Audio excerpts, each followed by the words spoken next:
just while everyone's settling down. One of the things that they've learned, there's been a lot of research into terms of things that you do that up your energy levels for the day. You have what we call our body clocks, which again are very much affected by our sleep, our wake cycles. There's a couple of just basic strategies that might be useful, not necessarily to do what we're talking about. One is if you ever want to really make sure that you've got lots of energy for the day, within the first half an hour, try to get outside. Try to get actual sunlight for about 10 minutes or so. And it's not the same looking through a window. So if you can, try to get about 10 minutes of daylight within the first half an hour. Why within the first half an hour? Because that's what sets the body clock. And then it's almost like a countdown timer. There's a chemical in our brain that's released that makes us sleepy during the day, and it starts to creep up. You start the clock whenever you start to get the sunlight, so it regulates it. It means you're going to sleep better at nighttime. Obviously, we all know dim the lights as we start to go towards bedtime. Don't use screens, all that sort of stuff. But that's an important thing. One other quick tip: if you use coffee or caffeine in the morning, it's a good idea for you to delay taking your first cup of coffee within an hour, 90 minutes away from them. And the logic behind it is your brain already triggers the release of a chemical called cortisol, which makes you more alert. And that alertness is something that when you take coffee, it's almost like you double up on it, which isn't necessarily always good, because then you kind of get used to it. First couple of times you might do it if you're used to taking the coffee first thing. You might not feel too good, but after that, it really helps, because what it does is it gives you the boost when you need to. Just as the cortisol starts to wane, that's when the cup of coffee works its magic. Personally, I don't drink coffee, but coffee can be very, very useful. So if you drink coffee, great. And if you don't, that's good as well. Is this interesting? Yeah. Yes. All right, perfect. So let's get to emotional intelligence. EQ, it's also known as, just like we have intelligence, IQ, right? To do with, how you're able to solve problems, for example. Well, EQ is really to do with people. And as I said, there's 4 areas of it. First of all, we have self-awareness, understand ourselves. Second of all, we've self-management, our ability to manage what's going on. Third, we have social awareness, paying attention to the world and other people. And lastly, we have relationship management. So these 4 areas, we're going to be covering, we're going to be looking at each one of them, because when you are more effective at being aware of yourself, you're going to be far better at sales. When you're more effective at managing yourself, you're going to be far better at sales. Why? Because if you can manage the way in which you feel, that's going to play a big part in determining how successful you are. We've already talked to a degree, mindset and attitude is really about self-management. But it starts with the awareness of what's going on. It starts with noticing what situations where you need this in. And then social awareness, obviously, the better you are reading the situation, the better you are reading the person, the more likely you are to be able to get the results. And then finally, last but not least, relationship management. Your ability to build relationships with people, obviously, is going to play a huge part in determining how likely you are to get the sale. So, with that in mind, let's start with self-awareness. And self-awareness, one of these questions you already sort of, or a couple of them you already start to work on. What are you good at, and what do you need to work on? So we need an awareness of our own strengths. If you think that you're good at something but you're not, or if you think you're not good at something but you are, either way, you're giving your brain the wrong kind of information. And that wrong kind of information might mean that you miss a trick, you miss out on something. And so there's 2 forms of self-awareness. There's what I call internal self-awareness and external self-awareness. Internal self-awareness is your awareness of your emotions, of your habits, of your thoughts, your feelings, your likes, your dislikes. External self-awareness is your awareness of how you come across to other people. So how other people perceive you. So when you walk in the door, how do people see you? And we have to look at certain things. If you are a certain age, if you're male or female, regardless of your gender, regardless of your age, whatever it is, we all have stereotypes. When I stand on stage and I talk and I have a bit of an Irish accent, immediately you create a representation of what that means to you. And so we're affected by how we look. We're affected by our size, we're affected by our height. All of those factors subconsciously affect and influence how other people perceive us. Other people do not perceive us as a blank slate. The fact that we work for a company, let's say, for example, working for RBA. Well, in the Windows industry, the fact that you're in the home improvement industry already adds to all of the other factors that people are taking in. They're already perceiving you in a certain way, but that's not just coming from how you look or even your voice. It's also coming from the kind of job that you have and the role that you're in and the company that you work for. So all of these things are influencing people's perception of you. And we need to recognize that, because we need to know as much as we can about how people experience us. And if you're super confident and you think everybody loves you, well, you need to be aware of the times where they don't. If you think everybody doesn't like you, once again, you need to be aware of the many times that you're wrong about that. So when you ask, what are you really good at, what do you need to work on, they're questions really not just about internally, or not just externally about how you're perceived, but also internally, in terms of what you know you're good at and what you know you need to work on. And so those questions are important to ask yourself, because once you know what to work on, you know what you need to start to practice and develop. Once you know what you're good at, you know what you need to keep consistent, and you learn what's your USP. Just like you know RVA's USP, right? Unique selling point, unique selling proposition, the unique competitive advantage that you have. What's your personal competitive advantage? What makes you really good at what you do? And what are the elements and areas you need to work on? One way to figure out what you need to work on is look at someone else that's doing better than you and ask yourself, what are they doing that I'm not doing? You see someone who's really nailing it with it. Let me ask you, if you say to yourself, this person is nailing it, you just go, oh, they get all the good leads. Makes us feel good, but again, we're bullshitting ourselves. You get me? What we need to do instead is we need to go, what are they doing? What is he doing? What is she doing? What are they doing that is better than what I'm doing? Not, oh, they're just so good at this. Oh, I wish I was that good. Oh, if only I was born with the genes, the window selling genes, right? So I know you might, you look at the likes of, I heard Dave Yoho, is that his name? Right? Amazing, incredible, a legend, right? A legend in this space. But that doesn't necessarily mean that you can't learn to become extremely good just because your last name isn't Yoho. The key is that everything is in our capacity to work on or improve. It all comes back to the growth mindset we talked about earlier.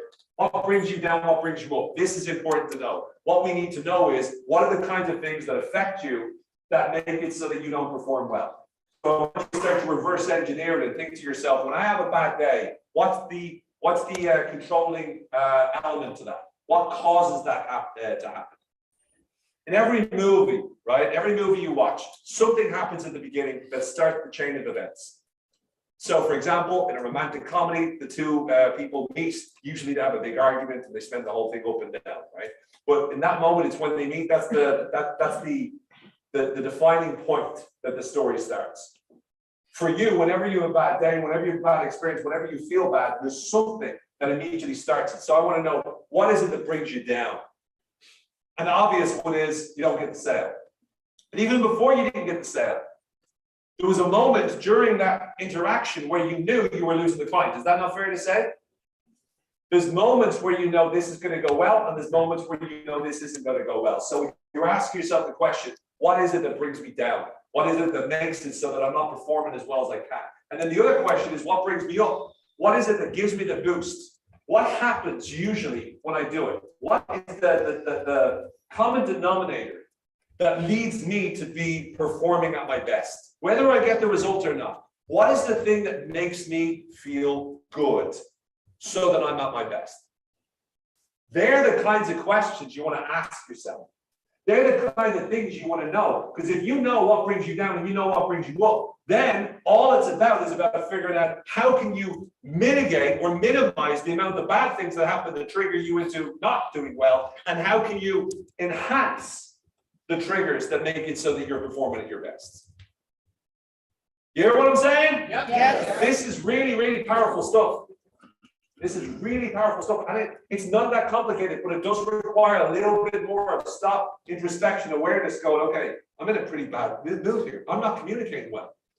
What's going on? What's bringing me down? It's question number one. And then question number two is, when I'm on fire, when I'm performing really, really well, what are the thoughts? Maybe it's the meditation. Maybe I know that whenever I spend that time meditating, that brings me in. Maybe when I have dinner with my significant or breakfast with my significant other, that puts me in a mood, right? Maybe that brings you up. Maybe breakfast with your significant other brings you down, right? But it's whatever it is. Once you understand that, now you've got the power to be able to do something about it. You can do something on purpose. Because we go through life, a lot of times we're not aware of all the stuff that brings us up and down. We find ourselves in a mood. It's like people say, I woke up on the wrong side of the bed.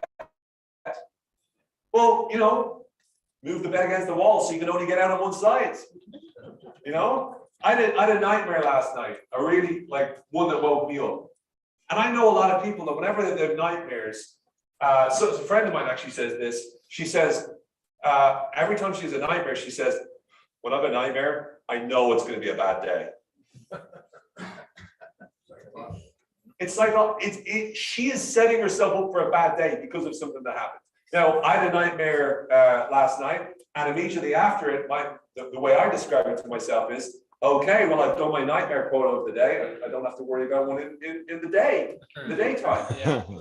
And it's simply a shift in the way I'm thinking. But by the way, that's not natural to me.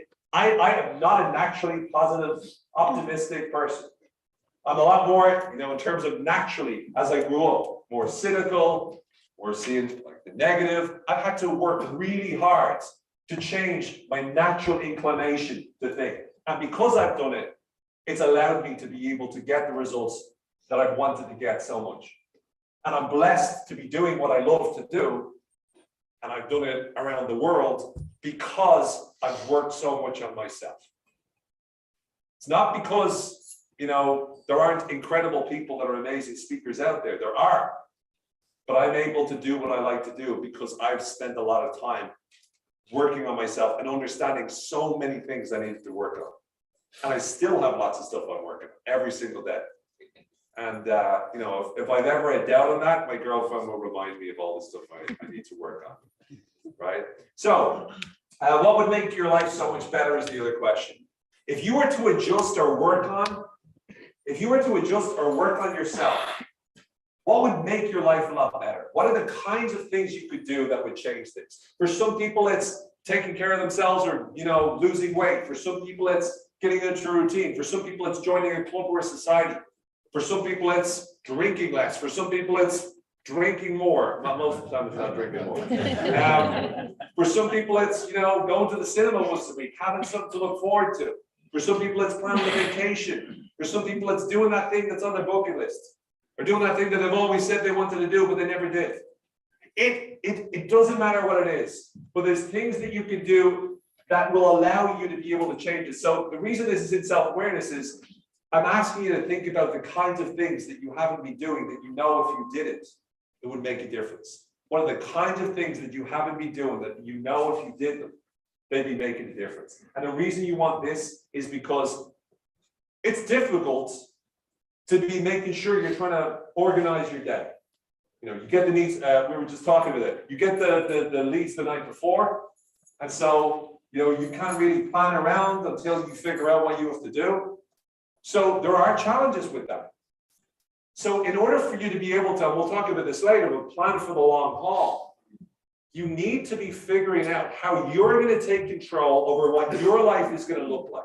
And that's about making decisions to start to put the kinds of things in your life that you want to be in there. Because you need to have the stuff to look forward to, the stuff that helps you, that benefits you, that empowers you, that helps you to grow, and the stuff that excites you.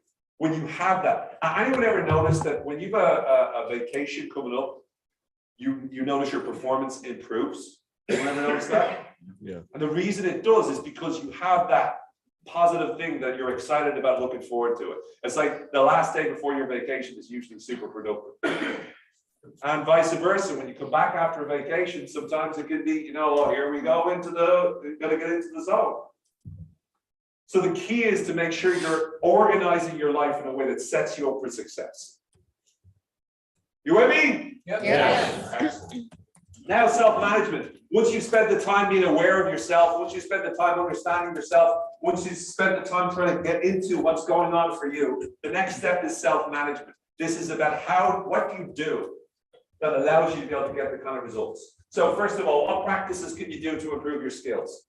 So once you've identified, these are the things I need to work on, these are the things I need to get better at, then the question is, what practices can you do? The fact that you know that you need to improve, let's say, in terms of the way you deliver the demo, that doesn't make you better. Knowing I need to get better is a good first step, but it won't succeed. If I say, oh, I really need to get better at tennis, but I never play tennis, I'm not going to get better at tennis. So whatever it is that you need to work on, the key is to define practices. And what do you think is the question that I would ask you to ask yourself after you've identified what practices can you do to improve your skill? What's the question I would ask you? When? When? Always. We finish with when. So what's the practices you can do to improve your skills? What kinds of books can you read or listen to? Who here likes Audible? Who here likes Kindle? Who likes a real book? Who here likes podcasts, not murder ones? I love the way people are like, not murder ones. Okay. So again, and again, you know, there's entertainment stuff, which is great. And there's fiction books, which are great. But I'm saying also to consider incorporating into your everyday life. How long do you spend in the car? Now, let me ask you a question. Let's imagine you go from A to B. Let's say you've a half an hour, 40-minute drive to a client. All right, close. Right? So it's real close. Okay, so let's say you've 2 hours, even better. Like 2 hours more, an hour. Let's say you've got an hour drive. And let's say for that entire drive, you listen to the news. Jeez. At the end of that hour, how are you feeling? Are you going, oh, thank goodness I'm aware of all the problems in the world and who hates who and how awful the Democrats and Republicans are. Oh, wonderful. I'm ready to have a great conversation here. Can't wait to get in. Is that how we feel? No. I was just talking about it yesterday. This is, you know, you might find this funny. So when I went back to Ireland, for part of the summer. And I tuned into the news. And I obviously, I try to really minimize my exposure to the news because I'm looking after my mental health. But whenever I see the news in America, usually CNN or Fox, after watching for like 10 minutes, I'm angry. Like I just noticed myself really angry and I want to fight. Like I feel that as I watch the news. When I go home to Ireland and I watch the news, it's more like either, you know, it tries to scare you or it's just depressing. So I watch the news over there and it's kind of depressing or scary. The only country that I've ever watched the news in that I felt good at the end of it. Now, let me just give you a sort of a caveat here. The place, the news was total lies, the entire thing. Like a lot of news is lies, but this was like off the charts. It was North Korea. So, you know, when I visited there, I turned on the news and they had subtitles in English. And it was like, our country's doing so well, everyone's so happy, the government's so amazing, the great leaders this, the great leaders that, and we've this to look forward to, and we're all happy. Honestly, I basked in that news. I was like, oh, the world is lovely. Has anyone seen Ted Lasso?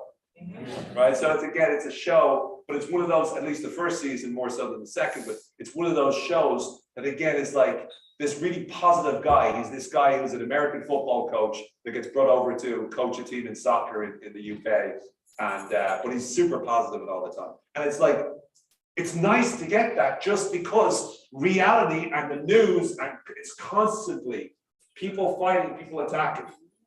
This isn't me going on a, I suppose technically it is me going on a rant, but there's a point to the rant, and that is whatever you put into your mind, it's like putting stuff into your body. And Zig Ziglar was the one who actually talked about this. If you put garbage in, then garbage will be processed and garbage will come out. If you put, you know, nutrition in, then you will find yourself a lot healthier and you'll communicate in a way that really is nutrition for other people. So whatever comes in also will go out. And so what we need to make sure we do is we need to focus on what mental nutrition can I start to study and learn. And if you don't currently do it, I highly recommend you start. Listen to audibles. If you're in the car for an hour, that's an hour you're either listening to two people arguing, or people, or the propaganda from the right or the propaganda from the left. Or you can listen to someone who's teaching you, who's inspiring you, who's motivating you, who's putting you in a good mood. And let's say, for example, for some reason, you're like, oh, I don't like anything like that or whatever. Listen to a comedian. Listen to a comedian for an hour, a comedian that you like. Play a comedy show. It's like when people talk about like social media, they go, well, the problem with social media. It's not just social media, it's what you watch on social media. Back in the day, 5-6 years ago, I would joke around about, oh my goodness, all those people looking at dog and cat videos. Now, honestly, probably the best thing you can watch on social media is dog or cat videos. And the reason I say that is because when you watch them, what happens in your brain? You go, oh, right? You look at a cute baby, you go, oh, you laugh. That's the best thing for your brain.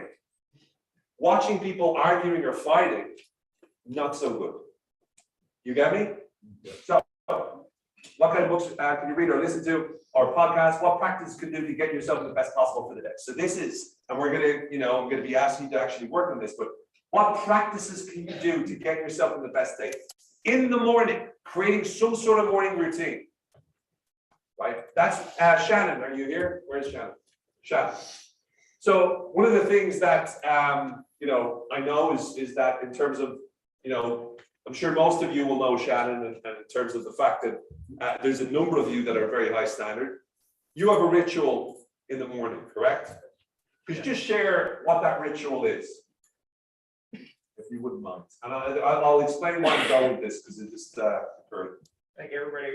Oh, there we go. I think everybody already knows it's the miracle morning, and it's waking up, you do exercise, have a period of silence. You want to make sure that you read. You want to do affirmations. I have a gratitude list that I do every single morning.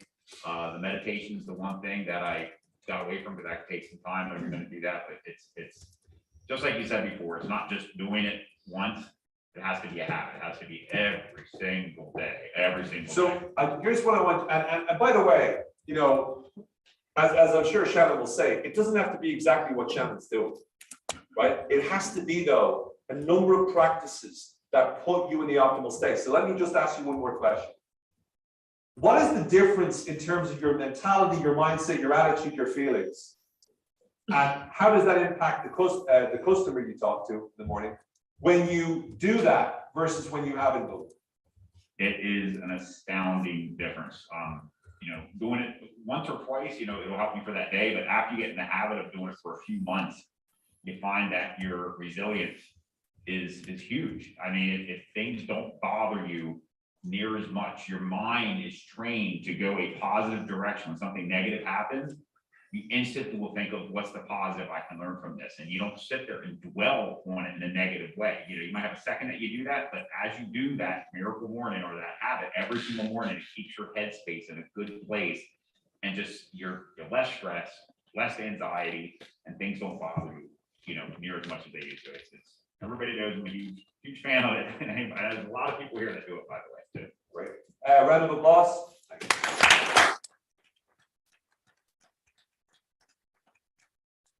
You do pretty good.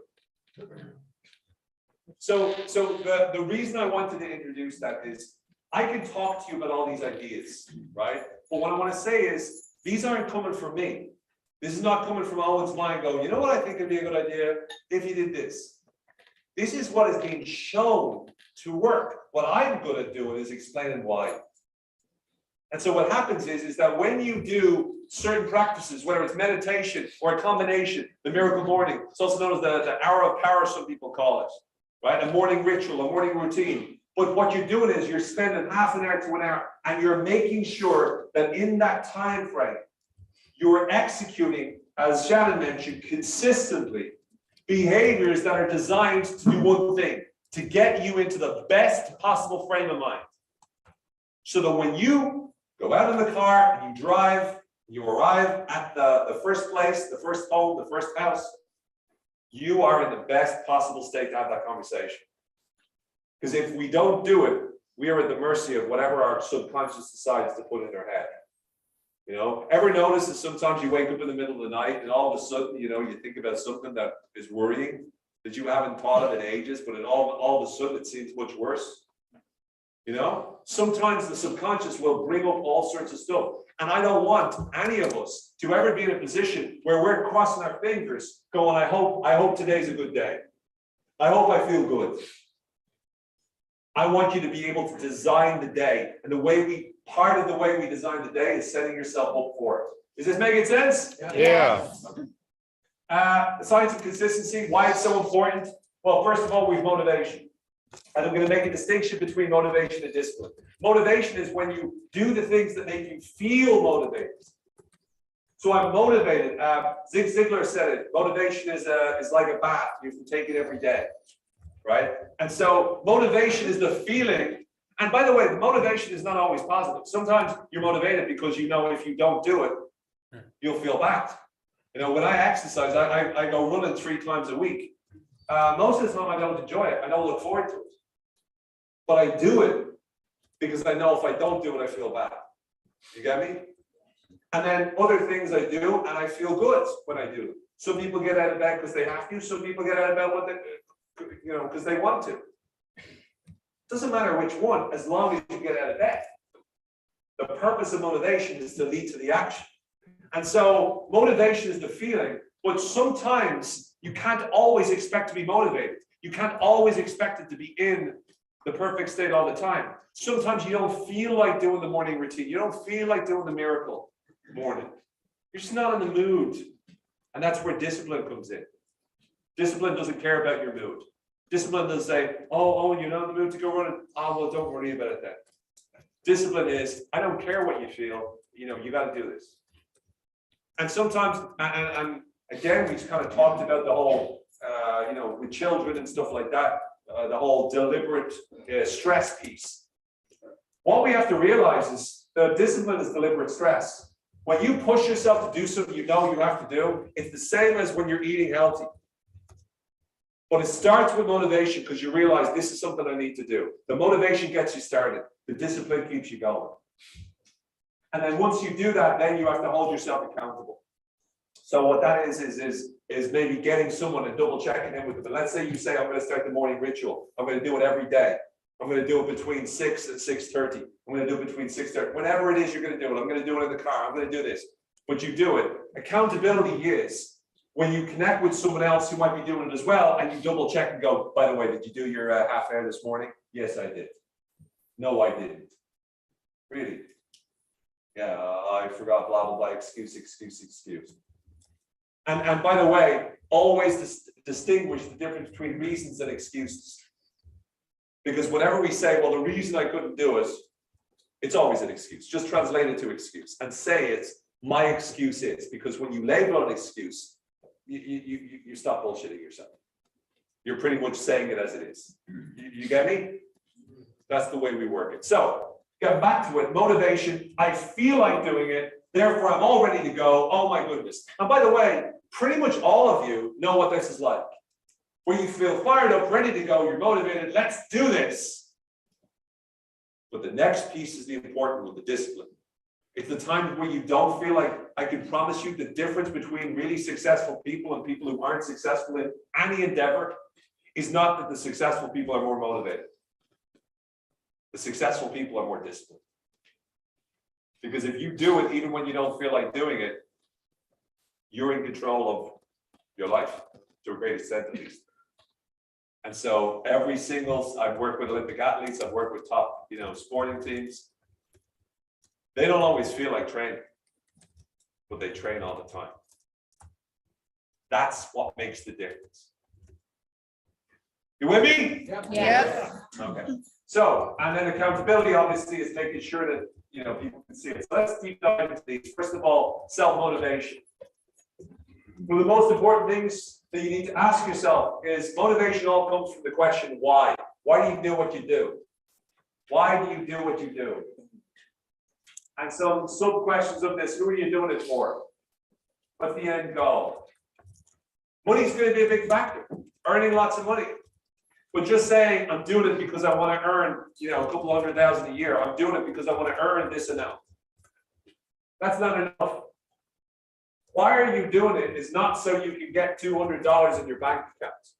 It's what those $200,000. It's what those $200,000 can do. It's what that 150K can do. It's about what that 100,000 can do.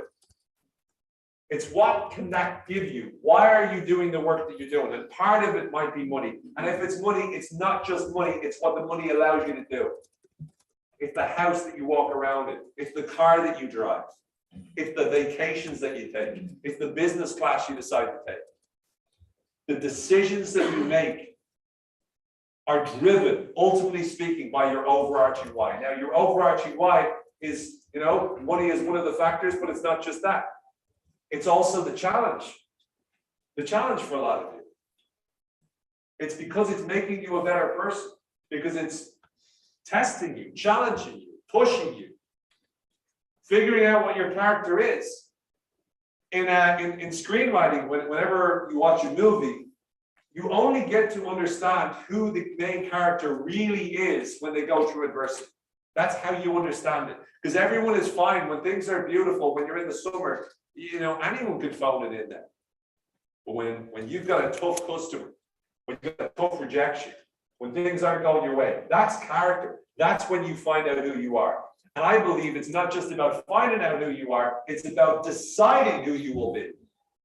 We decide how we react whenever we get rejected. We decide how we react whenever we're on a bad road. We decide how we react whenever we feel stuck in a rut. Because when we decide how we react, that determines how long we'll stay in that rut. And it determines how that will impact us. So, who are you doing it for? Who are the people in your life that you're doing this for? And one of them is going to be you. You're doing this for you, but you're also potentially doing it for your family. Right? You're doing it for your significant other. You're doing it for your kids. You're doing it for your parents. You're doing it for your siblings. But you're doing this for other people. And there's an end goal there. And maybe you're thinking about the end goal down the line in retirement. Or maybe you're thinking about the end goal just at the end of this year. But all of these whys are the things that will drive you and motivate you and inspire you. And then there's also what positive difference can you make? For a lot of people, when you think about the difference you're making to your customers, when you're thinking about how much money you're saving them on heat or air conditioning bills, when you think about what it's doing to the value of their property, when you think about all of these positive advantages that you're giving them, by giving them the very, very best quality out there, thinking of these things are the kinds of things that will motivate you. Because if you're going into a house and you're going, I got to get this person to say yes to me, even if they don't want windows, they got to say yes to me. If that's your only goal, you're going to struggle. But if you're going in there going, if this person says yes to me, I'm going to be doing them a big favor. If this person agrees to this, their house is going to be so much better. They're going to be delighted with this purchase. This is going to make a real significant positive difference to their life. I'm making a difference here. So I've got to get them out of their own way so that they can realize how great a decision is. See, it's a different way of thinking, right? Yeah? Yeah. So these are the kinds of questions we want from a self-motivation point of view. So here's what I'm going to ask you to do. I'm going to ask you to answer these questions in the groups, in the tables. And then once again, I'll give you the minute or so for the action guide. First question, what are you thinking about when you're super motivated? What are you doing when you're super motivated? What are you thinking about when your motivation wanes? What are you thinking about? Or what are you doing or thinking about when your motivation wanes? So thinking about is, what is the thought that goes through your head whenever you feel really motivated? What is the thought that goes through your head whenever you feel demotivated? What are you actually doing, or what actions do you do whenever you're super motivated? So for example, in Shannon's example, it would be his miracle morning. Other people have different things they do. You all are unique. So you all have specific things that you do whenever you're super motivated. Now, whenever you feel demotivated, what are the first thoughts that are, what are the kinds of internal dialogue that you're talking to yourself? What are the kinds of things you say to yourself when your motivation isn't good? And then what are the actions that you're taking whenever you're, how do you act? What are the things that you do whenever your motivation wanes? I don't get much sleep the night before. That's an action that you take that might affect your motivation the following day. You wake up in the morning, you're going, oh, I didn't want to get out of bed this morning. Oh, I got to drive for an hour and a half. It's longer than normal. Oh, well, maybe that all started because you didn't get enough sleep. Because that's the action you take that leads to a waning of motivation. So then the final question, I want you to converse on the answer to those four. What do you do and what do you think when you're super motivated versus when you're demotivated? And then finally, I'm going to give you a minute or so to write down 2 or 3 things that you're committed to doing, 2 or 3 actions, which will lead you to motivating yourself. So what are 2 or 3 things that you're going to use to motivate yourself whenever you need that, whenever you find a way? Is this clear? Yeah. All right, go for it. Talk, discuss, explore, and I will give you 5 minutes.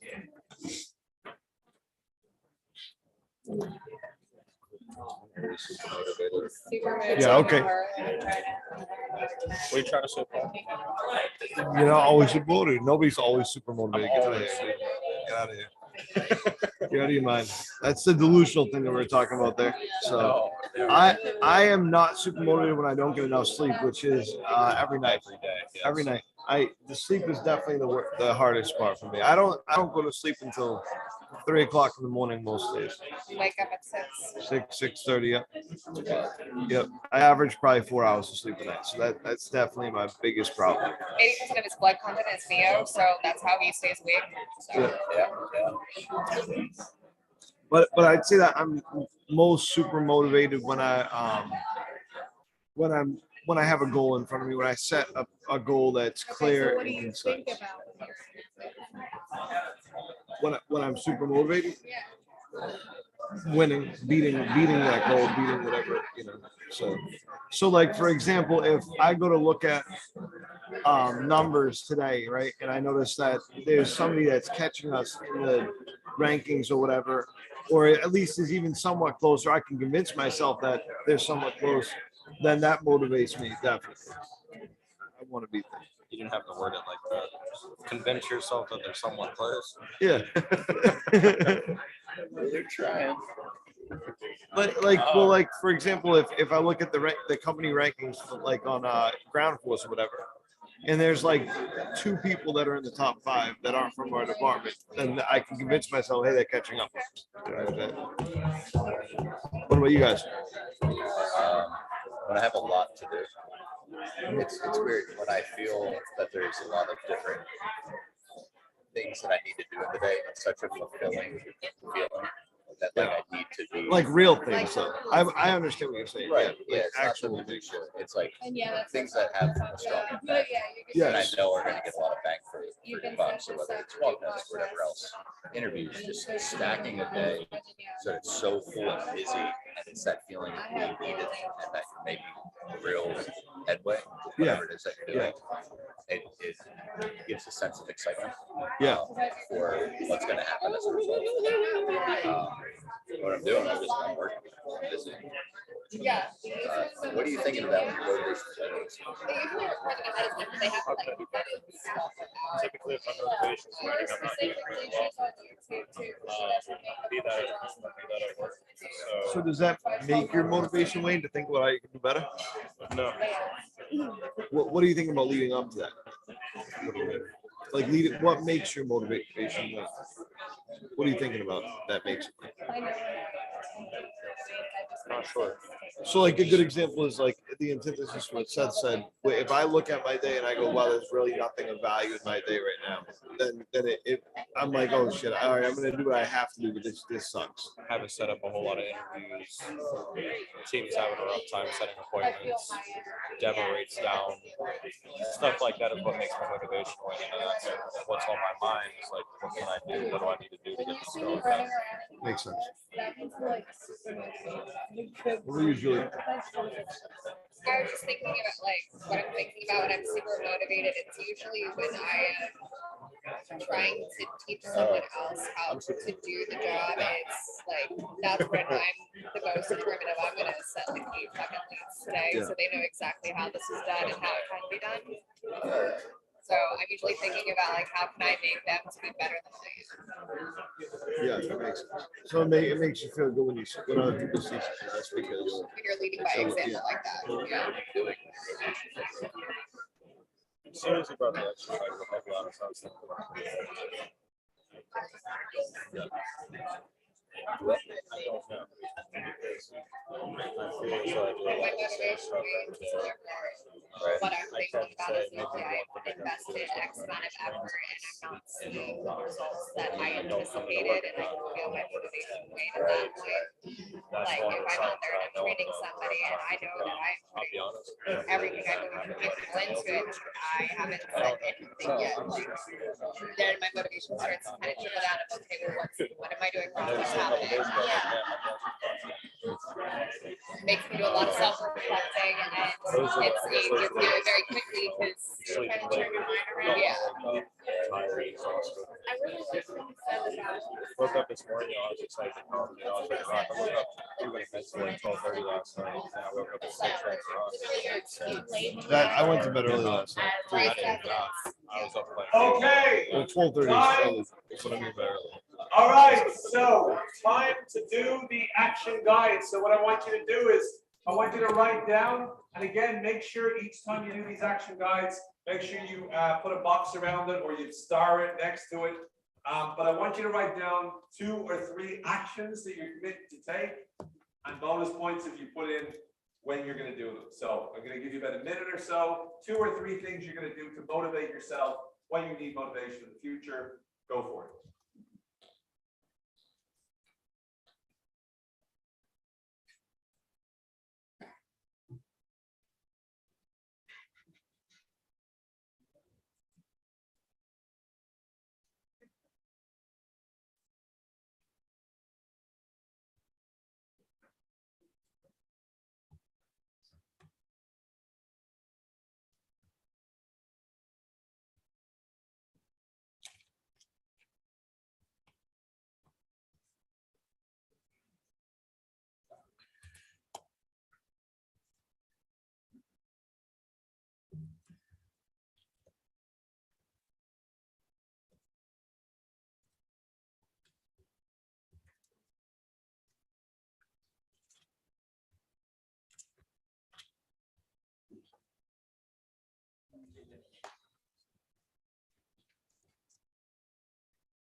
All right.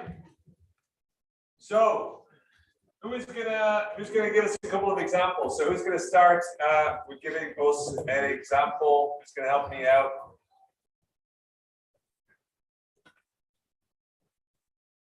Great, thank you very much. One of the things we talked about over here was that all of us are very goal oriented. So setting monthly, weekly, and daily goals for work and personal life, and probably look for accountability each morning. And when each morning, what time? First thing morning. Perfect. Thank you. Round of applause. Setting goals for the day, set goals for the week, setting goals for the month. A lot of times you won't have to set goals for the month. You'll be reviewing your goals for the month. Right? So what this basically would look like in reality is that you have goals for the year, you got goals for the month, and then each, let's say, Friday evening or each Monday morning, you set goals for the week, and you also set goals for the day. And then Tuesday morning, you read your goals for the week, and you create your goals for the day. Right? But it's getting you in that goal oriented. You know that whole self-reset process we talked about? What was the first part of it? What do you want? What do you want to achieve? Setting a goal to start with. Great example. Next, somebody else? Great. I'm loud enough. Loud enough, great. When my thinking is down or what I'm doing is down, what I'm going to do is when I try to do is review why I'm thankful. Yeah. Bring back my thankfulness because that's what makes you happy where you're doing. And the other thing is I try to be the alien, so to speak, or pretend somebody's next to me watching me. My father that passed away, he was athletes to wear it, just sitting as to kind of use that little pressure. I love it. Round of applause there. Strategy is very much around gratitude and gratefulness and stuff, but I love the second one as well. It's about imagining someone, like, your father, or imagining someone that you want to be proud of. Sometimes it could be your kid. Would they be proud of how I'm acting right now? Because that's something that immediately motivates you to want to make them proud. That's why that works. Let's do one more. Bless you.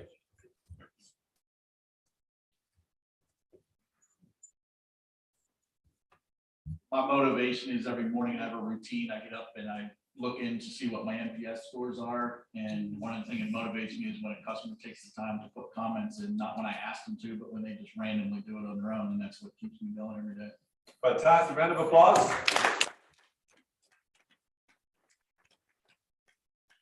Again, I'm pretty sure when you get feedback, you're going to hear about any of the feedback that you need to work on, correct? Don't you? Yeah, no one's going to keep that from you. That's not proprietary information. No, we need to make sure that no one doesn't hear about this path. Like, you'll get that information. But how often do we stop and really pay attention to the good things that people say? Not so we can get complacent, but so that we can give ourselves that boost. So at the beginning of every morning, we're reminding yourself of that. Positive things. And we all can use that sometimes.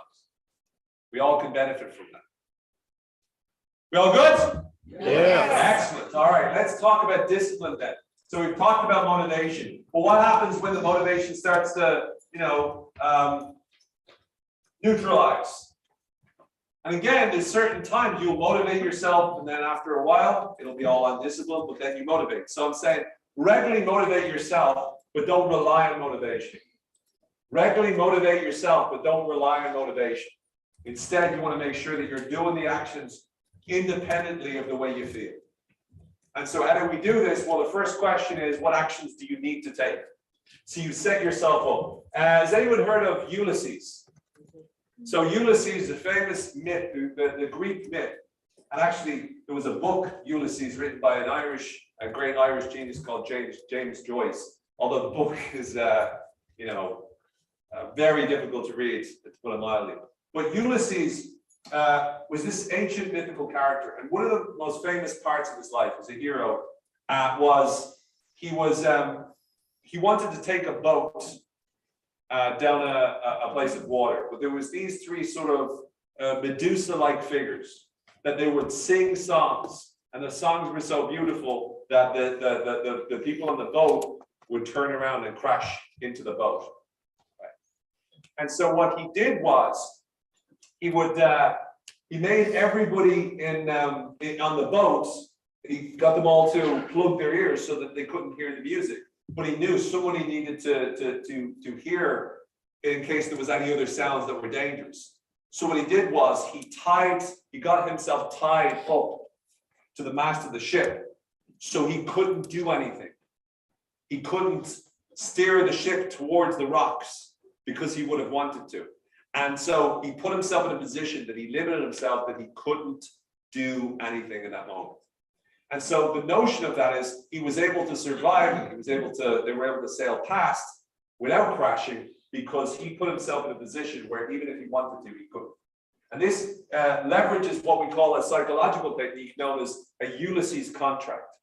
And a Ulysses contract is when you plan for a situation where you know, I'm not going to feel like it. So let me give you an example. Years ago, I ran the marathon. And when I got up in the morning, like I said, I'm not a big fan of running. I definitely don't like early mornings, and I hate the cold. So training for the marathon involved me waking up at 6 o'clock in the morning, 5:30 sometimes, going out into the cold because it was Ireland. So even if it was summer, it was still cold, and going for a run for, back then it was, now I'm only doing 3 to 5 miles, but back then it was like 5 to 10 miles. So I knew that any feelings that I relied on would not get me out the door. I was not going to wake up in the morning and motivate myself successfully. I knew I needed to do something. So what I did was I made it easy. I made it as easy as possible. I had my trainers, my sneakers, my running shoes next to the bed with my shorts, with my t-shirt. And I said, this is what I'm going to do. I mapped out the route. I knew exactly what I was going to do. I knew what I was going to do at the end. And I also knew that if I didn't run this way, then I was not going to, have a lunch I liked. I picked 2 lunches out, one which I don't enjoy and one which I really do enjoy. And I said, if I go for the run, I have to one I do enjoy. And I think once in the entire 3-4 months I trained for it, I once had the lunch I didn't enjoy. So I created as many commitments around that to make it easy for me to do what it is that I needed to do. Now, a Ulysses contract is similar to that, but a little different in that you say, look, I know at a certain point in time, I'm not going to feel like this. So when I don't feel like this, what actions do I need to take? So you decide what actions do I need to take regardless of how I feel. When I'm tired, when I've got a bit of a hangover because it was my friend's birthday party, what are the actions I need to take regardless? That's the kind of thing we want to do. Why do you need to take them? This is reminding yourself of the ultimate motivation, because disciplines come from motivation. You started discipline in the first place because it's good for you, because of the reasons why you know this is going to lead to something positive in your life. And then finally, when do you need to take them? That question, you'll keep it. When you go to bed tonight, your brain will be thinking when, because it's until something is put in the schedule, it's not guaranteed to happen. And we all know that. I'll get back to you at some stage. Yeah, no, I will. In the next while. I mean, we have terms like that we use back home where it's like, yeah, no, in a while. And in a while could mean in the next few minutes or at some time this year. So we need to make sure that we're clear over what are the specific actions we need to take. Why do we need to take them? That's the little reminder that this is important. And finally, when. Scheduling, put everything in your schedule, including things you look forward to. Now, I know you're saying to me, well, Owen, we only know what we're doing the night before, but you pretty much know that you're going to be getting some sort of clients. You might not know exactly where they are until the night before. You might not know exactly what time, but you're going to be getting your schedule the night before. But that doesn't mean that you can't plan ahead. It doesn't mean that you can't plan for, let's say, your time off at some point. It doesn't mean that you can't plan what you have every second Saturday or what you do on Sunday. Right? It's about planning things in, scheduling things in. Here's the problem. If something's not scheduled in, it may well not happen. And a lot of times, years ago, I did this TV show in Ireland where I was working. It was called Not Enough Hours. And I was working with, that's a good, I like the, it's a good ringtone. It's not one of the boring ones. I love it. So what happened is that I would work with these people, and it was, this TV show. I was going around the country working with people who had problems with time management. And one of the biggest issues is that they would have all the stuff in their schedule except for the stuff that they wanted to do. So they wouldn't, for example, married couples would come to me and they would say, our relationship is suffering because we're constantly either working or cleaning or looking after the kids. And we haven't had a date in ages. And I said, so when do you schedule your dates? And they said, what do you mean? I don't schedule the dates. That'd be, that's not very romantic to schedule the dates. I said, well, are the dates happening? And they said, no. I said, well, that's less romantic. Do you get what I'm trying to say?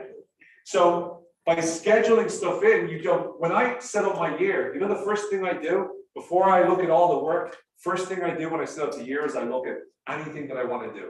So I look at sporting events, right? Sporting events I'm looking forward to that I want to go to or that I want to watch. I look at concerts I might want to go to. I try to plan out. I talk about vacations I want to do, and I look through my year for the times I'm going to lock myself out. And the reason I do that is because if I don't do it then I'm going to try to find that I work around work. So it's really important that you create, to whatever extent you can control your schedule, you do so. And that means putting everything in there, including the stuff you look forward to, including the fun stuff, including the meditation or the mindfulness, right? Including the song that you listen to, when you're in the car, when you have, like, if you're writing in, hour car drive, don't just write an hour car drive. What are you going to do in that hour car drive? Don't just manage your time, manage your attention. What are you putting your attention on?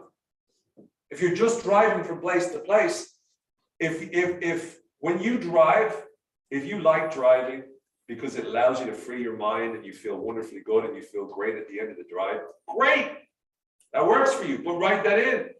If you like listening to an audiobook or whatever it is, great. Or a comedian, great. Or your favorite music, great. If you want to listen to Metallica before you go into a client call and it helps, great. Make sure it helps, right? Don't get really angry with the clients, because you've been listening to Metallica the whole time. But the point of it is, it's whatever you do, but schedule it in, because when you start to schedule it, you start to take it seriously. Unfortunately, a lot of people spend time only scheduling meetings. It's okay. We have a very diverse range of ringtones here. That's like, I'm trying to place what the sound is. No, it's okay. Gives me more party Place vibes. it. Wow. Yeah, it's a weird kind of music.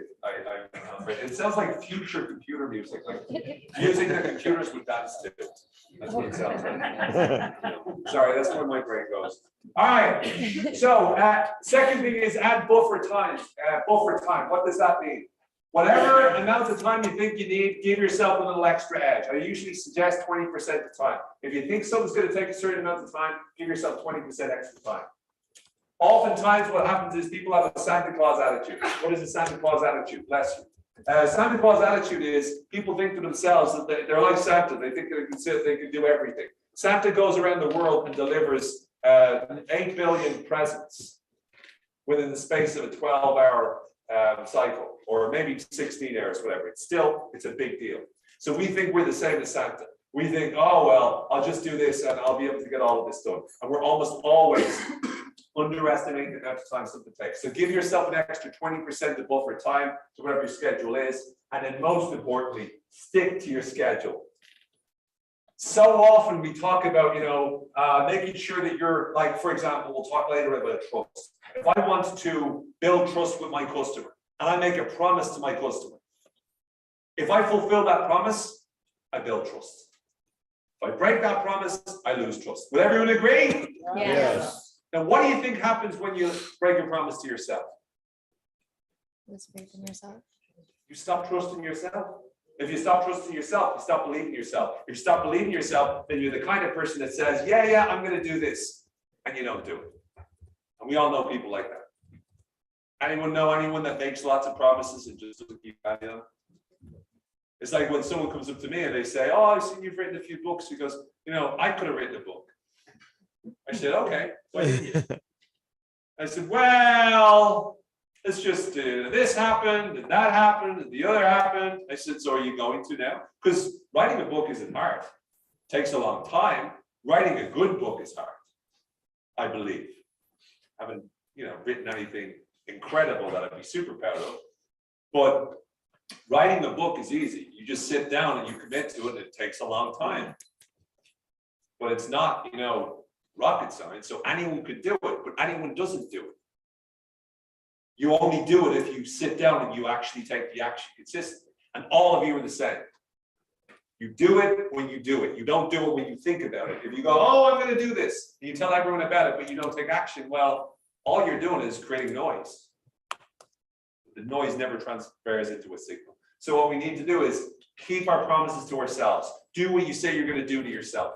And this is really about accountability. Keep your promises to yourself. Make promises. Decide, I'm going to do this.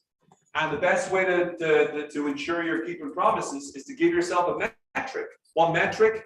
When? That's the metric. When am I going to do it? That's the metric. If you have a when, you know if you did it or not. And then if you don't do it, then call it an excuse. Oh, well, the reasons I didn't. No. The excuse I'm using as to why I did it, is this. Now, all of a sudden, you're being brutally honest with yourself. And that's important, because if we're not honest with ourselves, we're going to struggle to manage ourselves. Second of all, take responsibility for the outcome. What does this mean? Once again, it's luck or skill. We blame luck, we don't learn. We blame skill, we do learn. Even if luck is the real reason, believing that skill is the reason is way better for us. Because if we blame luck, we just put it aside. We're the same. I'm the same if I say the reason. Let's say I talk to all of you great people today. and let's say I have a disaster, right? It's easy for me to go off and go, oh my goodness, RBA. Oh, what an audience. Oh, they're the worst. They just don't listen. And they're just like, oh. Or, you know, it was really unlucky because, you know, they're preoccupied with other stuff. So like, they're not going to be focused on me. So, you know, it was just a really bad day. I was just unlucky. What do I learn from either one of those? Nothing. Doesn't help me in any way. Might make me feel a little better because I don't have to go, oh, it's on me. But at what cost? Whereas instead, when I realize, what did I do? What do I need to improve? What do I need to work on? Now, there's a right direction and a wrong direction to go in. The wrong direction to go in is, they didn't like me. I'm useless. I knew I wasn't good at this. I'm going to retire. I'm too young to retire. I should change jobs. What do I do? I'm such a loser. Woe is my life. The other way to do it is, by taking responsibility, is to go, what can I do the next time to make sure that this never happens again? What can I do the next time to make sure the audience really does connect with me, that it does work, that they are impacted, that they are enhanced, that they do feel inspired, that they are much clearer over what they need to do moving forward? What do I need to do then? And having that responsibility, even if the audience was the problem, which it rarely is, but even if, I still win when I focus on me taking responsibility. Are we clear? Yes. Next, play the long game. Play the long game. This is something you know. Yeah, you'll take the hits over time, but it's about putting yourself out there in the future and realizing you have to be accountable for your consistency. You are not accountable for a bad event here or there, but you're accountable for your consistency. So if you have a bad day, that is not, you know, the end of the world. But if you have a bad year, that is you deliberately insisting on taking the easy road, deliberately blaming outside circumstances. There's only so many bad deeds you can make excuses for. Would that be fair to say? Mm-hmm. You know, if you ever meet a salesperson, you know, let's say, for example, that's working with you, and every single thing is a bad lead. There comes a point where you start to go, either A, that person's the most unlucky person I've ever met in my life, or B, it's here. It's what happens inside your head. Is this clear enough? Yes. Great. So, pacing yourself for the long term. What you do, you have great opportunities. In many ways, it's a great job. It's a great company, great organization, but there's challenges to it. It's not always easy, right?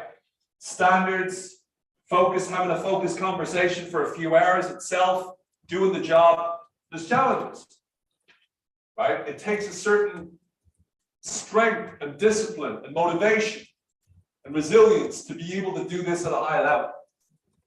So the opportunity is there. It's in your grasp. You have the opportunity to do incredible things, but whether you do it is up to you. And the challenges you'll face will put you in a position where you'll be called upon to see what you're made of. Now, the key is that over time, this can be quite stressful. It can be quite exhausting. And so that's why you need to consistently look after yourself, look after your mindset, look after your attitude. And so these are some things. I've used nice alliteration with the letter or. By the way, that's another one that I get in trouble for. How do you say or? R. Okay, I'll try to say R now. R, my mateys, R. Okay. So I've started all of these with R. Okay, and we have routines. First of all, this is the morning routine that you have. And a routine is a selection of habits that you use that are all combined together. So a routine is when you first do this, then do this. So what Shannon mentioned earlier, that's not so much just a ritual, it's a routine. Because oftentimes the routine is made up of rituals. A ritual is one thing that you do in a specific way regularly. A routine is a collection of things that you do. So if Shannon said to me, I wake up in the morning and I meditate, that's a ritual. What Shannon did say is, I do this, then I do this, then I exercise, then I take some quiet time, then I do this. That's a routine. So if I look at your routines, I'll tell you if I look at your morning routine, I'll tell you what state you're more likely to be in on a regular basis. If I look at your night routine, I'll tell you how you're probably going to wake up in the morning. If I look at your routine when you get a rejection, I'll tell you how you're going to respond whenever you meet the next customer. If you tell me your routine when you're successful, I'll tell you whether or not you'll be successful in the next one. Your routines are what you do consistently in different parts of the day or when different events occur. A ritual is a specific action that you might take. For example, when you switch off at the end of the day. So how do you switch off when you finish work? How do you get back into normal life? How do you go home to your family and be present with them? What do you do to stop taking the office home, to stop taking the worries and the stresses home? There's one thing that you probably do. That's what we call a ritual. For some people, they go home, they take a shower. For some people, they go home, they have a cup of tea. For some people, they go home, they turn on the TV. For some people, in the car, they're already decompressed, and they do something that totally takes them out of the frame of mind at work. For some people, it's closing down the laptop when they've got more, if they're working in the office, right? It's what do you do to switch off at the end of the day, and then what do you do to switch off on a Friday or on a Saturday, depending on when you're finishing work for the week. What do you do when you finish it? We need to have rituals that we use. We need to create a strong delineation between our work life and our personal life. Because if your work life seeps into your mental experience in your personal life, it's going to have negative consequences. And if your personal life stresses are affecting your work, that's also going to have consequences. So if you have a ritual that switches you both from personal to work and work to personal, now all of a sudden you're priming yourself to be focused in a more useful way. Is this useful? Yes. Next, we have resets. We talked about a reset. That's not the only reset, but again, what do I want to achieve here? What do I feel grateful for? What is there to feel good right now? And what's the first thing I need to do right now? Again, simple reset. What is it designed to do? If you're too high, it brings you back down so that you're centered with the client again. If you're too low, it brings you up to you're motivated enough to work well with the client again. It's designed to moderate it. So you don't get the commission breath, and you remind yourself of the 2 pitches rule. All I have to do is get this, and it turns everything around for me. That's the key there. Then we've rewards. Give yourself stuff to look forward to. Give yourself rewards. Behavioral psychology talks about 2 different types of conditioning. One is known as classical conditioning. This is, does the name Pavlov ring a bell? Yep. Okay, so that's a bit of a joke as well. I'll just explain the joke. Pavlov was this psychologist that rang a bell at the same time as the dog was eating or about to be fed, and he associated it and noticed that when he rang the bell, the dog salivated. So classical conditioning is when you associate 2 things together. And it's a useful term because it's how we make associations in the first place. But the second part is even more important because this is operant conditioning, it's known as. And this is basically when you reward someone for doing something, they're more likely to do it again. And a basic example is this. Anyone here has a dog, right? When you train your dog, that's what you do. If you wanted to be, good boy or a good girl or whatever, and you wanted to sit up or you wanted to stand up or wanted to high five, or what you wanted to, win over a customer for you, whatever it is that you're trying to do, you need to train it, and you do that with rewards. And so if you reward yourself all the time, then you kind of get used to it. So what you use is what we call intermittent rewards. So what does that look like practically? What it looks like is every now and then, giving yourself a reward for the work that you've been putting in. Every now and then, giving yourself something to look forward to. And this could be watching your favorite movie. It could be, you know what? I've got Saturday off. The new season of Cobra Kai is coming out, or the new season of this is coming out, the new season of that is coming out. I'm just going to binge it. That could be it. By the way, just to be honest, that's the kind of stuff that I reward myself with. It might sound a bit sad, but there's certain things that I'm like, I'm gonna love this. And I don't like this whole thing where you watch a show and then you gotta wait a week to figure out what happens. I'm like, I just, don't believe in that anymore. I did that when I was a kid with MacGyver in the A-Team, and that even was annoying. Now that I know that you can binge it, I'm like, I wait for the whole thing to come out, and then I just watch it and, turn off everything else and make sure that I have enough food to survive. But that's my reward for myself. Now, if I binge watch shows every weekend, probably not so good. But if I do it every now and then, all of a sudden it gives me drive, something to look forward to. And it means that when I'm going through a tough time or exhausted, I've got this beautiful light at the end of the week or at the end of the month. Clear? Yes. Then we got relaxation. Relaxation doesn't have to be, it doesn't have to be. It can be meditation, which is great. It doesn't have to be. It could be you sitting in the car relaxing. It could be you listening to silence. It could be you being around your favorite people. It could be you playing with your kids. Now, by the way, that could be the opposite. For some people, when they go out with their significant other, it is very relaxing. They go out, the two of them are able to relax. You're relaxed with your significant other. Sometimes it's the opposite to that. It's not a bad thing. It might be like exciting and fun, but it's not necessarily relaxing. So you have to ask yourself the question, what does relaxation mean to you? What is relaxing to you? What makes you feel relaxed? And once you define the action, again, we're not talking about a high level. We're talking about what's the specific thing you could do that makes you feel relaxed. Then you ask the question. When. Lastly, review. Review is really, really useful. You want to review what you've learned from the days. What did I learn from today? Getting into a habit of saying, what did I learn from the day? What did I learn from the week? What did I learn from that client that customer that I just talked to? What's the lessons from there? And also, what great results did I get this month? What great customers did I win over? You remind yourself, because again, a lot of times we use the past to beat ourselves up, but you can use the past and invest it into the future. You can get a return on investment from the past when you invest into the future. How? By reviewing what you did before. That's why a lot of people believe in journaling. Journaling is great because it means you're keeping track over what's going on, and at any moment in time, you can go back. Just like you review your goals, you can review what you've done. You can review the lessons. You can review what you felt grateful for. You can review the greatest thought that you had. You can review the notes from today. You can review the action guides that you're setting for yourself. Can you all see that as being something that would benefit you? Yeah. Yes. So let's get to the exercise. I think this is the last exercise before lunch, or one of the last anyway. I think it might be one more. What can you do every morning to get yourself feeling motivated and ready to go start the day? So I'm going to ask you, first of all, here's the way we're going to do this exercise, a little different than normal. I'm going to ask you first to take 3 or 4 minutes to answer these first 4 questions. Then I'm going to give you a minute to create an action guide. And then I'm going to give you 3 or 4 minutes to talk to the other people at the table.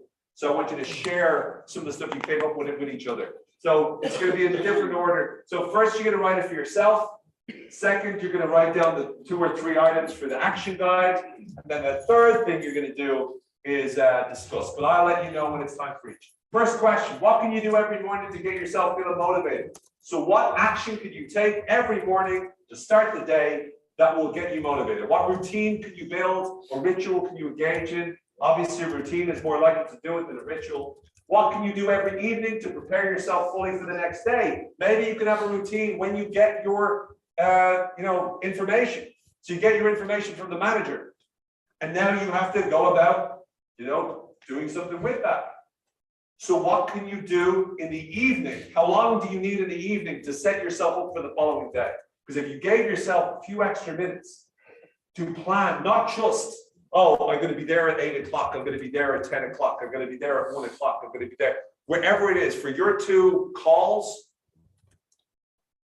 just organizing how long the driving time is going to be there on time is not enough.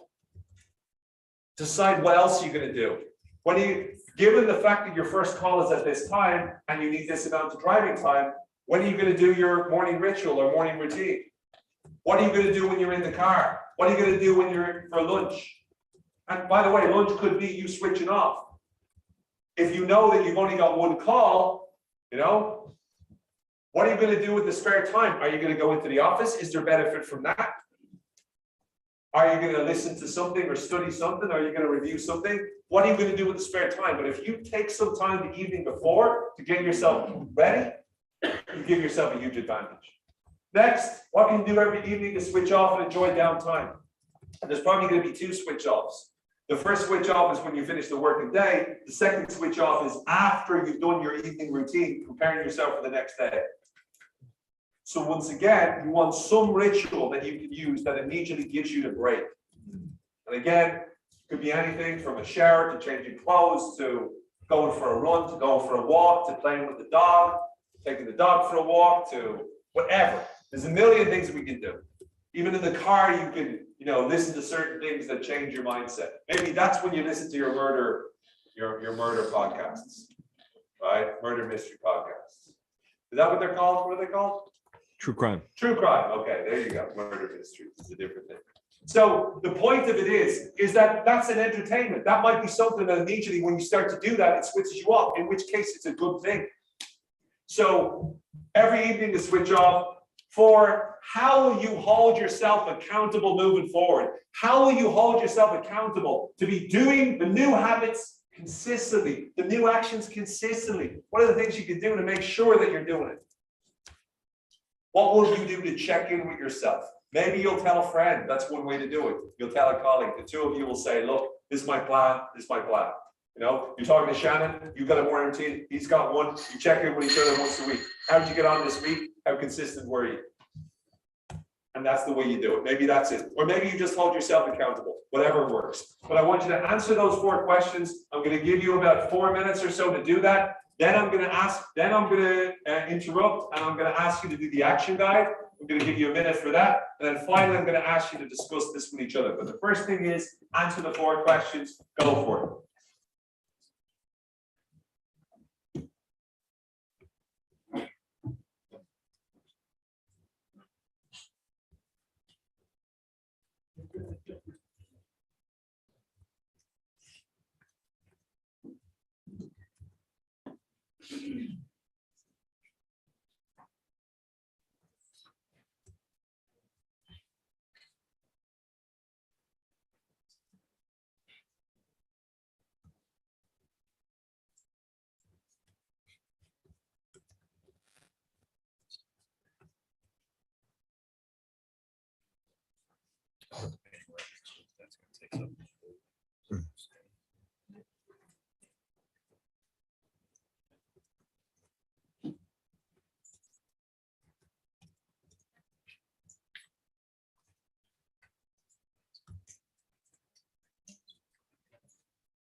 Just to say, even if you know what you do, or even if you're happy with it, write it down so that you have it specific, because I want you to really start to make sure that you're very, very aware of exactly what it is. So even if you know, oh, the evening I just do this, write it down, have that clear, you know, understanding, if that's okay.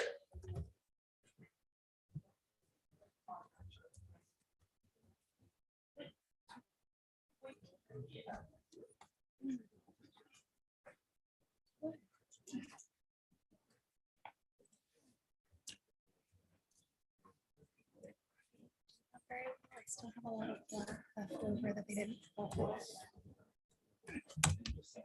As a new girl. Like usually dice. More over happy feet. Huh? A happy feet. As a new girl. Okay, as you can, hold it.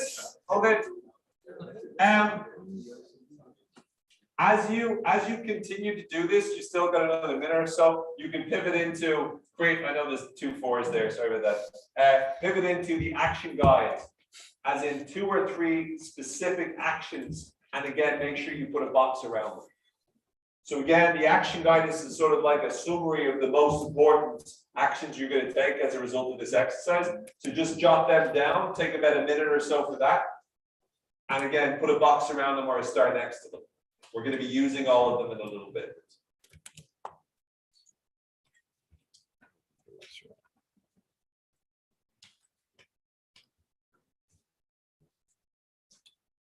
I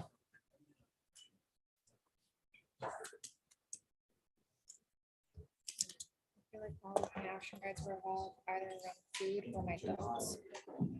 Mine are the same as me answering the questions. That's the thing I'm concerned about. As well? Like I'm writing down the same thing. Just because I feel like I already did that.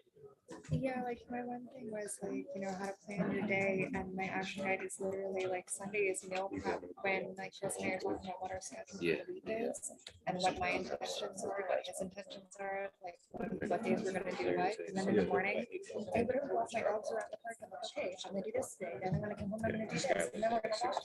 This is what I plan on doing at work, and I come home, walk the dogs with Chris, and I was saying, I did this, I failed to do this, but I'm gonna do it tomorrow. Like, Okay, you can take 3 or 4 minutes, discuss with the rest of your group what you came up with. So discuss with the rest of your group, 3 or 4 minutes or so, go for it. Would you like to go first, Bert? No. Jess? Which number 4? Okay. I said getting accountability. That's what we call it in the boss. Just basically getting somebody that you can do this to be accountable for. It doesn't necessarily have to be your husband, but somebody that wants to save.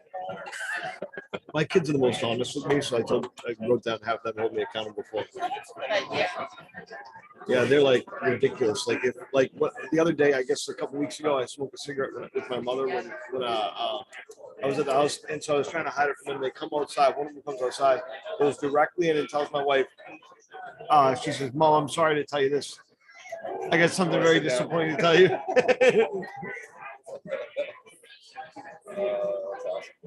Yeah. So I mean, and they'll tell me straight up, like, "Oh, you're getting fat. You're gaining weight. You're getting fat. You need to stop."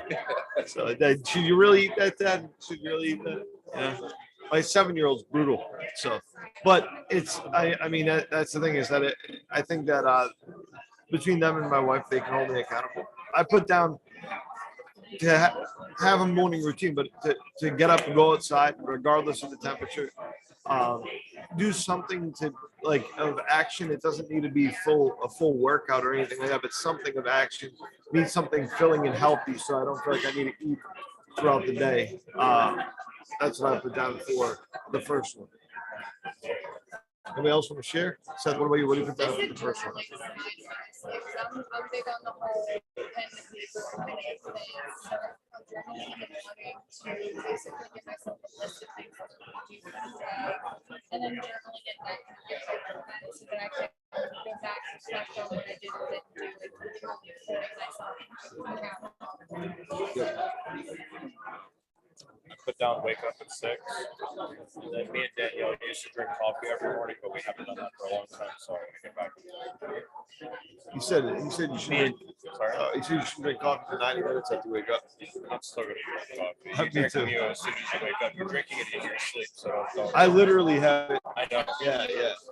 Yeah. Like I keep a We're bottle. not doing the pyramid scheme stuff. It's not happening.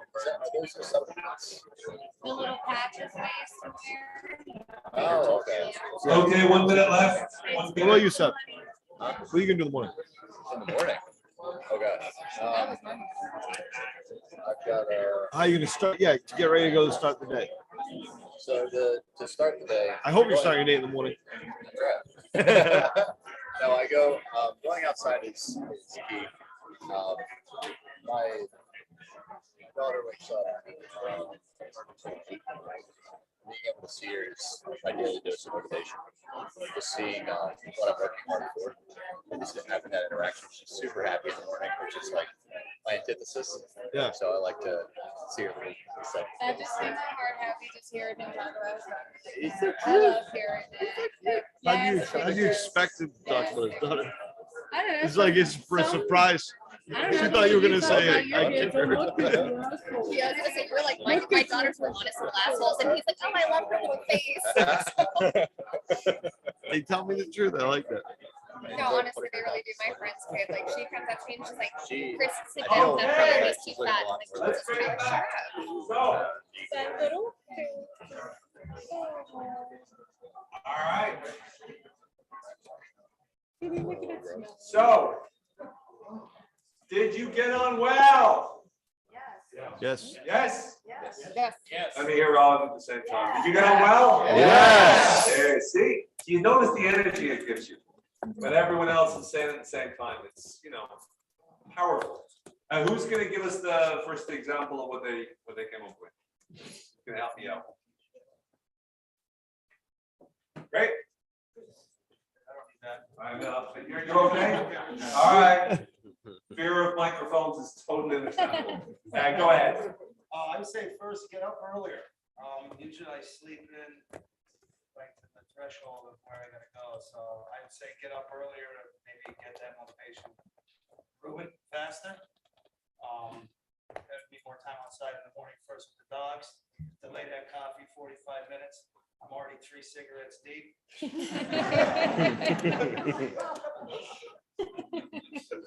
Maybe do an outlook as to the area I'll be in. Joe's gonna like this one in case my afternoon cancels. I can do a little canvassing for them Rev 10s. And then, I pretty much just turn the baseball game on when I get home and I shut everything down until, I'll get up a half hour earlier the next day. Excellent. Round of applause.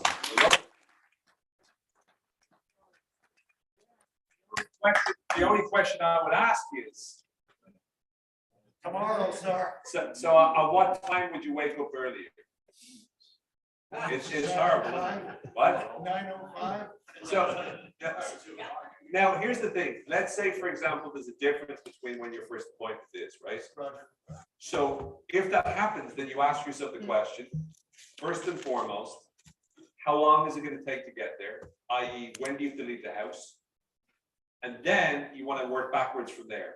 So instead of saying I'll wake up every day at 7 or every day at 8 or every day at 9 or every day at 6 or whatever it is, you work it backwards. Every single day, I'm going to wake up 45 minutes before I'm due to leave my house. And that way you have it nailed. The actual timing might change here and there. Sometimes it might be 8:30, sometimes it might be 6:30. But as long as you give yourself a specific amount of time that you give yourself every day, that's the key. Does that make sense? Roger. Go. Excellent. Thank you. Round of applause again. Ask you when. Sometimes it's not nice. It's not nice to be asked it because now you actually have to, you know what I mean? It's almost like so you're going to do it. It's like signing the bottom line, right? As part of your 10-step process, you have a number of commitments that you're getting from the customer. Well, that's what I'm looking for from you. And the most important commitment of all is commitment to action and commitment to time on action. Because the action is not really committed to unless it's a time. Imagine your whole sales pitch was, we want, you to buy this window in the future. How much money do you earn in the future? None. Do you get me? They say cash is king. Well, if you're in an interaction with someone, you want them to sign today. You don't want them to think about it for the next 2, 3, 4, 5, 6 years because someone else is going to get your commission. Is that fair? Yeah. So it's only the when is incorporated into the commitment. That's great. Thank you very much. Who else? Great. I'll kind of work backwards from the morning time. So in the evening, to make my life more productive in the morning, what I'll do is get sufficient sleep first and foremost, prep things for the morning to come, son's lunch, clothes, so on and so forth. And then come morning time, I want to wake up a little bit earlier, give myself some alone time, some quiet time, because in my household it doesn't really exist. And then, also leave myself the option of possibly going to the gym in the morning before work, because I found myself, and I did go to the gym in the morning previously, it's the best mental state I was in. So, yeah. Excellent. Round of applause.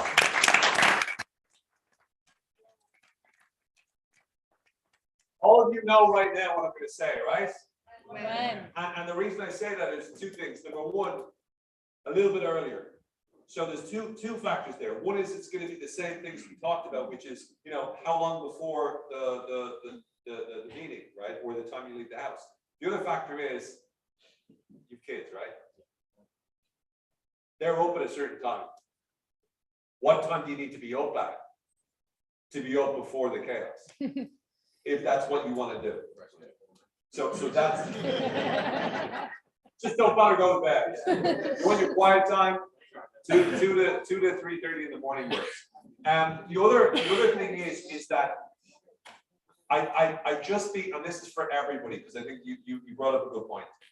Be very careful around saying, I want to give myself the option of. If you give yourself the option of going to the gym, you're only going to go when the stars align, where your horoscope is fine, and when you're motivated.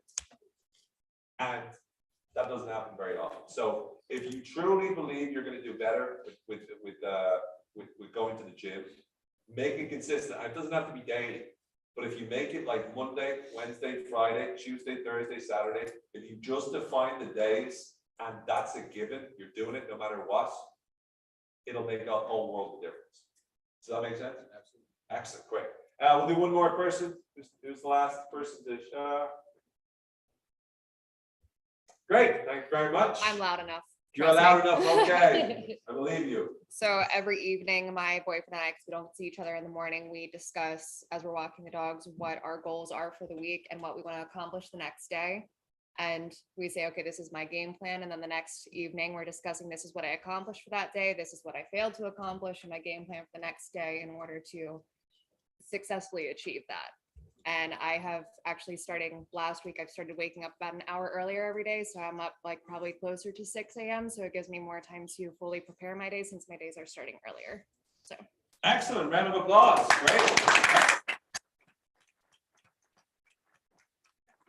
We have the when. We have when you go for that walk with your husband and the dog in the evening, and we have the 6 o'clock in the morning, right? So now we have something to grasp, something that we can get our head around, right? So again, doing this consistently is what makes the difference. Now, so far we talked about a number of things. This is the final exercise we do before we wrap it up. Here's what I'm going to ask you to do. We've covered so far mindset and attitude, the 3 attitudes of success. Right? We talked about the attitude of gratitude to start off with. We talked about the attitude of resilience. We talked about the attitude of positivity. We also talked about the 3 mindsets of success. Right? The growth mindset. How can I improve or develop? The control mindset. What can I control in this situation? The stress mindset. How is this going to be beneficial for me or useful for me or good for me? We talked about self-awareness, asking ourselves the question, what are our strengths? What are the things we need to work on? Right? How is it that I'm coming across in the conversation that I have? And then we talk self-management. What is it that I need to do